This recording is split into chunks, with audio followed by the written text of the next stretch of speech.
लेकिन दलित पिछड़ा समाज संगठन ने यह भी तय किया है कि 2 तारीख से लेकर 6 तारीख तक पूरे मध्य प्रदेश के दर्जनों जिलों में इस यात्रा के विरोध में धरना, प्रदर्शन, आंदोलन, ज्ञापन होगा और पुतला दहन भी होगा। धीरे तत्काल प्रभाव से न सिर्फ इसकी यात्रा बल्कि इसकी कथाएं भी बैन होना चाहिए, क्योंकि धार्मिक कथाओं के माध्यम से ये उन्माद फैलाने का काम कर रहा है। इसलिए आज एक बहुत गंभीर विषय को लेकर आपके बीच में चर्चा करने के लिए मैं यहाँ पहुँचा हूँ।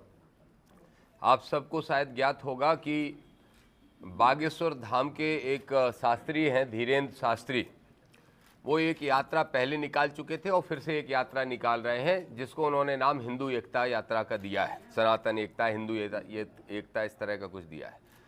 असल में वो स्पष्ट तौर पे ये कह रहे हैं कि हम हिंदू राष्ट्र बनाने को लेकर ये यात्रा कर रहे हैं। मेरा स्पष्ट इसमें कहना है, दलित पिछड़ा समाज संगठन का भी और हमारे आज़ाद समाज पार्टी भीम आर्मी के सभी साथियों का, कि ये देश धर्मनिरपेक्ष देश है भारत के संविधान के अनुसार। तो इसलिए इस देश को अगर किसी एक धर्म का बनाने की कोई यात्रा करता है तो वो गैर संवैधानिक भी है, और निश्चित रूप से धीरेन्द्र शास्त्री तो फिर इस देश में सांप्रदायिकता फैलाने का प्रयास भी कर रहे हैं।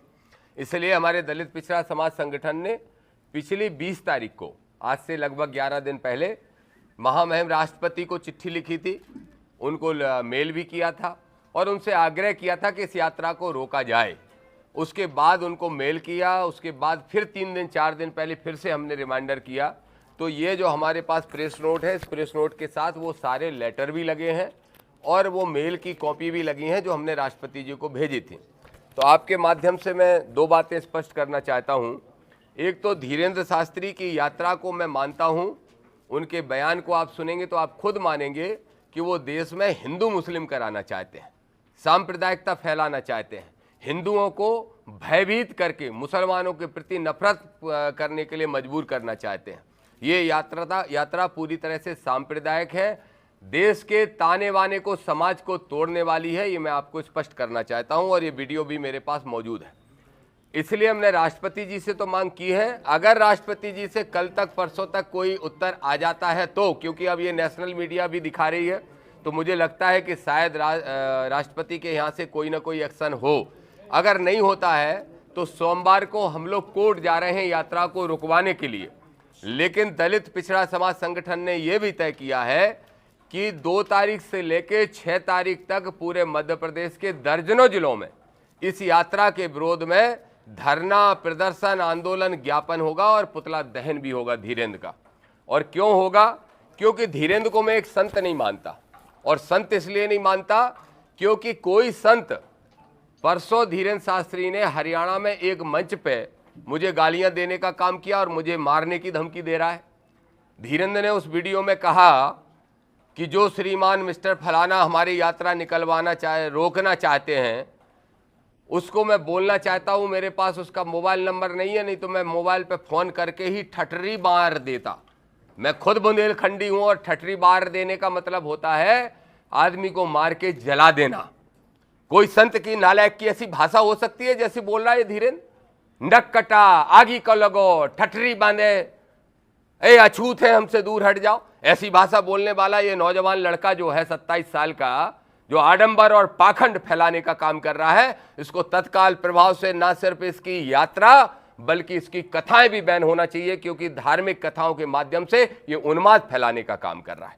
ये हमारी मांग है। हमारे पास वो वीडियो मैं अभी आपके सामने प्ले करूंगा जिसमें वो मुझे भी गालियां दे रहा है, धमकी भी दे रहा है देख लेने की, कि बेटा छेड़ोगे तो छोड़ेंगे नहीं तुमको, ये भी धमकी दे रहा है।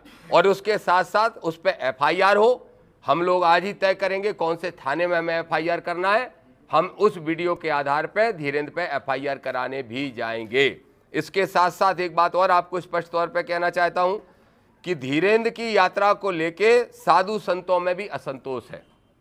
बहुत सारे साधु संत ये मानते हैं कि ये यात्रा सांप्रदायिकता फैलाने का काम करेगी, देश के ताने बाने को, सौहार्द को बिगाड़ने का काम करेगी। मैं चाहता हूं, आपसे आग्रह है कि आप जरूर संतों का ओपिनियन इस विषय में लें। एक और मेरा विशेष निवेदन है कि राष्ट्रपति जी अगर कार्रवाई करें तो ठीक, और नहीं तो फिर हमें उग्र आंदोलन करने के लिए मजबूर होना ही पड़ेगा। नहीं तो ऐसे देश तोड़ने वाले अराजक तत्व, गैर संवैधानिक लोग और ऐसे लोग जो राष्ट्रद्रोही हैं ऐसी गतिविधियों को बढ़ाने का काम करते रहेंगे। एक और बात कह के अपनी बात खत्म करूंगा, फिर आप सवाल पूछ सकते हैं। एक विषय यह है मेरे साथियों, मैं धीरेन्द्र को आपके ही माध्यम से पूछना चाहता हूं। धीरेन्द्र शास्त्री, आडंबरी धीरेन्द्र शास्त्री, पाखंडी धीरेन्द्र शास्त्री, संविधान विरोधी धीरेन्द्र शास्त्री, इस बात का जवाब दो। मुझे पता नहीं था कि तुम भूमाफिया भी हो, और अगर भूमाफिया नहीं हो तो जरा बताओ, डबरा में जिस मंदिर का उद्घाटन करने जा रहे हो, जो 100-125 एकड़ पे मंदिर बना है, वो जमीन कहां से आई? जिन श्रीमान ने वो मंदिर बनवाया उनसे भी पूछ रहा हूं, मेरे जिले के हैं, बताओ वो जमीन कहां से आई? शुगर मिल हुआ करता था, उस शुगर मिल के में किसानों का करोड़ों रुपया खाया है, और शुगर मिल को वो जमीन सरकार ने लीज पे दी थी। और अगर सरकार ने किसी जमीन को लीज पे दिया है तो क्या वो जमीन वो व्यक्ति जिसको लीज पे मिली है किसी दूसरे को दान में दे सकता है? कंपनी एक्ट के हिसाब से नहीं दे सकता है। तो कैसे दो भाई हैं जो शुगर मिल के मालिक थे, एक भाई से दान पत्र लिखवा लिया गया और दूसरे भाई ने मुख्यमंत्री को शिकायत की है, दूसरे भाई ने कलेक्टर को शिकायत की है, चीफ सेक्रेटरी को शिकायत की है, और ये कहा है कि ये जमीन तत्काल प्रभाव से वापस कराना चाहिए। ऐसे अवैध मंदिर का उद्घाटन करने धीरेन्द्र शास्त्री जाएंगे? तो फिर यह सिद्ध होता है कि धीरेन्द्र ना सिर्फ आडंबरी, ना सिर्फ पाखंडी, बल्कि धीरेन्द्र शास्त्री भूमाफिया भी है। इसलिए मैं कह रहा हूं कि ये 27 साल का जो नौजवान भटक गया है, जो सत्ता के संरक्षण में बेलगाम हो गया है, इस पर लगाम लगाएंगे हम बाबा साहब के द्वारा लिखे हुए संविधान के तहत, और संविधान को बताएंगे और इस यात्रा को रोकने का काम करेंगे। इस विषय में आज हम आप सबसे मुखातिब होने के लिए आपके बीच में पहुंचे।